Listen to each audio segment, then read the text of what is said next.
Hey guys, this is Pablo with Meditation Amsterdam. Today I want to touch on a theme that has been popping up in several of the sessions that I've done with people lately. And it is this it's this notion of trying to approach the work of self-cultivation in the way that we approach things in the outside world, and why that approach doesn't work when it comes to our own mind. An analogy that I like to use to explain why that is the case is the analogy of an escape room. I think escape rooms became pretty popular about 10 years ago or thereabouts, at least here in the Netherlands. And in case you haven't been to one, the whole idea is you're locked inside a room full of trinkets and clues, and you're supposed to find your way out by deciphering all the clues in a certain sequence. And, it can be quite a bit of fun, right? But see, the thing with our mind is that our mind presents us with a very peculiar kind of challenge, because the mechanisms of repression and projection of the mind make it seem as if we are dealing with an escape room that is solid on the one hand, and which is also foreign to us. In other words, it is other than us, right? Just like any other normal escape room, is made of, the walls are solid and they are constricting to us, and they are antagonistic to our goal of getting out. And if we approach our own mind with that, with the approach of trying to push through those walls, dismantle them, get rid of them, hack the code, right? If we see them as solid and foreign to us, the walls will always stay in place. The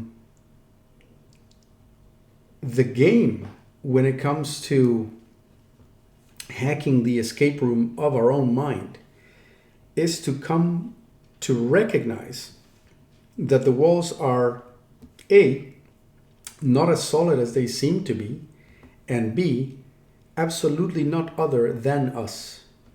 They are an integral part of who we are that has been projected towards a seeming outside. Failure to understand this will result quite naturally in a failure to adopt skillful means for resolving the hang-ups of our minds.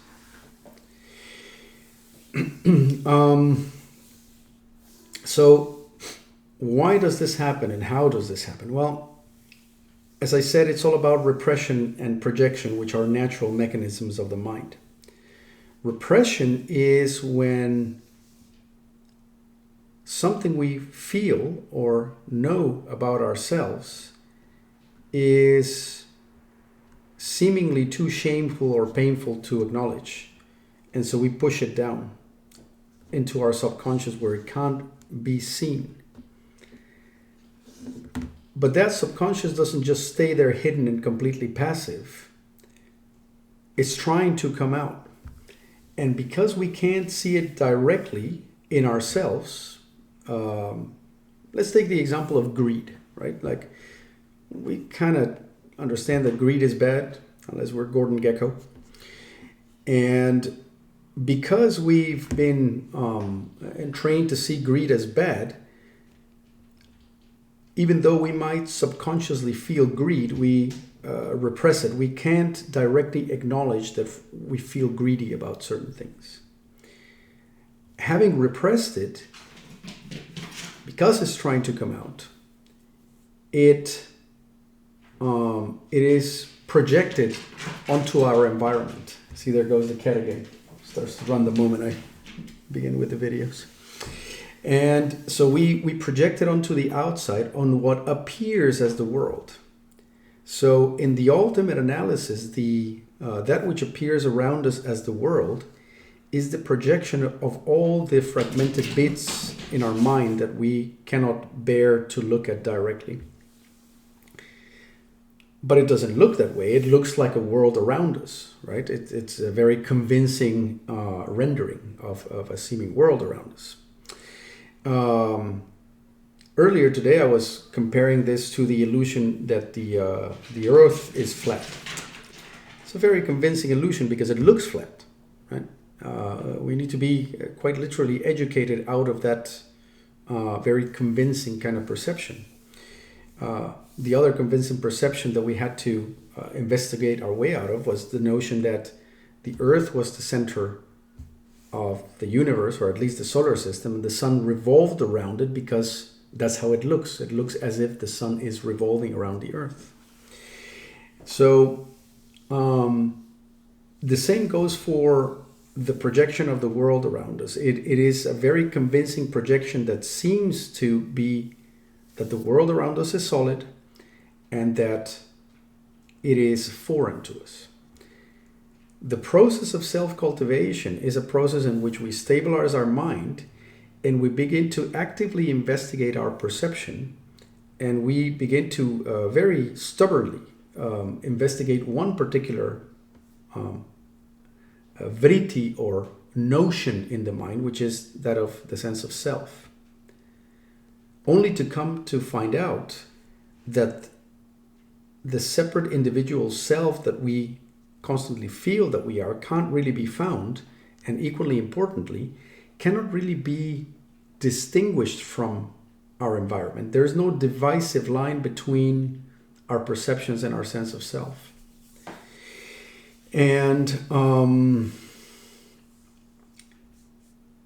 therefore, the game of self-cultivation and of dissolution of the ego can never be one in which we approach the world and the people in the world and the circumstances in the world as antagonistic to us. Through investigation and study, we engage in a process of clarification. And that clarification leads to a recognition. We once again cognize the fact that that which seemed to be apart from us and other than us and solid is nothing other than our very own mind. I've said this many times, I'm not really into making philosophical statements in the sense of saying, well, therefore the world doesn't exist, it's all in your head. We are now talking from a perceptual point of view, from the way things look when we clarify our mind. We come to realize that we are ever only in touch with our own perceptions of what could perhaps be a world out there, between quotes. And so the game that we're really trying to play when it comes to the mind is a game of clarification and recognition. To the degree that things feel solid and antagonistic to us, we are losing the game, and therefore any semblance of attack, any intent to defeat an opponent or prove that you are right or better than the other or a bigger victim or you name it, already implicitly creates that very separation that you're trying to reconcile. Because see, once you recognize everything and everyone as an integral part of your very own mind, it's impossible to go in competition against them or feel greedy towards things out there. that would be a very strange thing, right? Everything is recognized as the greater self, so to speak. But whilst that is the case, we want to, on the basis of this information, just try it out and see if we can exercise a little bit more forgiveness, a little bit more of a live and let live attitude, while our mind clarifies itself in the process and comes to recognize and reintegrate all the things that we repressed and projected out as a world. It's a very challenging game for sure, because all our unrecognized otherness, it seems intent on making our life very, very difficult, very contentious, irritating, very often quite a hassle and the rest of it. So it's certainly a very challenging game, but it becomes, so it's really, so it's, if we don't know this, it's not only challenging, but positively recalcitrant and unwinnable, right? We'll be stuck in this repetition compulsion. We'll be stuck in repetitive cycles of creating seeming antagonists in the outside world that we claim are attacking us or making our life difficult. And they take different faces, they appear in different circumstances, but the hang-up is exactly the same. It's simply a unrecognized part of our very own self. And therefore, knowing this information changes the way we approach the game completely, because now we are privy to the rules of the game. And we become privy to the fact that the mind traps us indeed in a kind of escape room, but the walls are made of ourselves. This is also important when we are actually doing shadow work, right? So not just dealing with others and difficult circumstances, but dealing with our own internal difficulties. When we deal with our own internal difficulties, very often our mind will raise walls of resistance so that we cannot directly feel pain.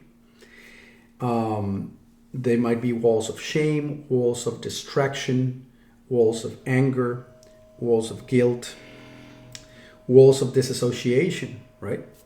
Or walls of emotional distress. And very often, when we're doing shadow work, we enter into a contentious relationship with the walls in our mind that we may get to the core issue that we're trying to solve. And what's important to understand in that circumstance, and I've seen that in the past couple of weeks quite a lot, is the wall in the mind is as much a part of us as the part of us that is trying to solve the issue, as much as the issue itself. So the issue, the wall, and the intent to improve or heal are all parts of us. One of them is a protector, the other one is just a memory-based pain, and the other one is a little self that wants to heal, right? They are all on equal footing, and therefore, if we have an intent to heal, and we know that there's pain over here, but there's a wall in between, our task is to embrace the wall. Sounds very ironic, right? Sounds like the wall is getting in the way of the healing. But if resistance is the shape that our mind is taking at that point in time, then our job is to embrace that. Or as the Zen saying goes, you enter Zen from there. We befriend that wall. The way to dissolve the mental walls of the escape room that the mind has created is to melt into them in an amicable way, is to embrace them with a kind of friendly awareness. Yeah? And anything other than that, if we try to punch them, they punch back. if we ignore them, they create repetitive trouble in our lives. So the only option is to fully acknowledge them, that they are there. But if in the back of our mind we come to sort of preemptively accept that those walls are an integral part of us, and that trying to push them away, we are pushing and invalidating a part of ourselves away, then the approach, at least in its intent, starts to become more skillful and therefore more effective. Yeah, the walls in the mental escape room that we inhabit can only be melted into and loved and observed to death. When we embrace the walls in our mental escape room, we come to realize that they were not solid, that they were an integral part of us, and that rather than constricting us, they are offering us a completely open escape room that didn't really have walls at all. But we cannot psychologize our way to that answer. We must understand the mechanisms, and in understanding them, then use our awareness and our attention to observe and accept whatever form the mind is taking at any given point in time. If the mind is taking the form of bliss, we enjoy the bliss. And if suddenly the mind takes the form of wanting to preserve that bliss and trying to force it, we embrace the greediness that we feel for that bliss.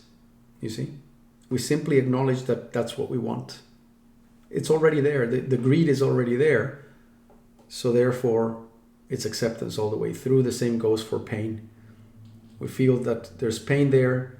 The moment we get close to it and try to resolve it, resistance in the form of shame or disassociation or the desire to distract comes up. Enter Zen from there. Embrace that distraction, right? Love that wall with your awareness. You don't need to like it. You don't need to psychologize or visualize. It is simply to acknowledge resistance is the form that my mind is taking at this point in time. I acknowledge that, and I sit with that. Anything other than that won't work, because the mind already has taken that shape, and to get into a contentious relationship with particular shape that our mind takes is an invalidation of our very own self, though it may not look that way. So the essence of this video is that the mind creates, through its repressive and projection mechanisms, a kind of escape room, and the walls of the mind seem to be other. They seem to be an imposition on us rather than a part of us, and they seem to be very solid.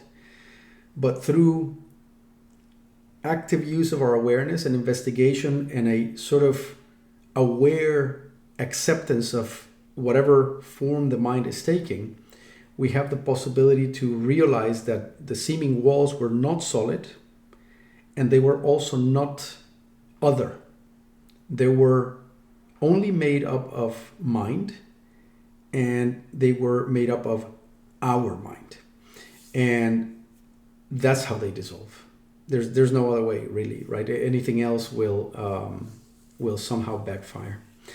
And so notice that also, as I've said in previous videos, the mind does this for protection's sake in the beginning, but then that protection mechanism kind of acquires a mind of its own, and then it becomes a mechanism of soothing and disassociation that becomes toxic over time. So it's in our best interest to actually engage in this process and to resolve whatever hang-ups might be there and continue on until we start to leave the realm of psychology and really go more into self-realization. So I'm actually quite curious to hear what you guys make of this one. And if you think that this content is worth liking, sharing, and subscribing, then please do so. It helps the channel quite a lot, and it's also very motivating. Thanks for listening thus far. If you did, I'll be back with more videos pretty soon. Cheerio, and bye-bye.